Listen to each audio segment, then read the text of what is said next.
هذا مرة يا أبو الحبيبات طلعت لك طلب على المستشفى. فعلا وأنا قاعد بهالمستشفى لهم بيقولوا في حادث السير. قلت والله أنا أروح أشوف الجثث كيف الناس بتنزف الناس فعلا والله رحت ولا هم بجوز بيجي 400 واحد مصبرين على باب هالطوارئ، باب عيادة الجراحة. وين الدكاترة؟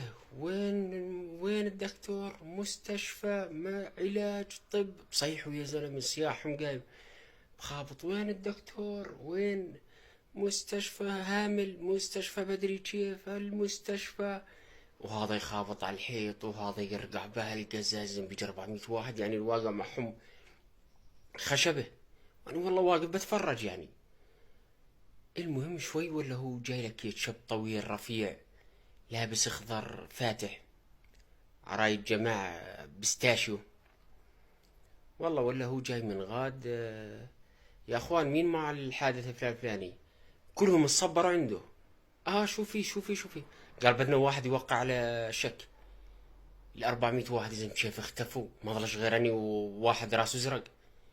يا زلمة كيف اختفوا؟ وين راحوا؟ وين؟ ما بدريش. ولا يقول انت مع الحق؟ قلت له لا والله جاي طلب مع خماش. بعد وين اللي كان يصيح؟ وين اللي كان يقول الدكاتره؟ وين كان يقول الخدمات؟ وين الرئيس؟ وين اختفوا ولا بتدري؟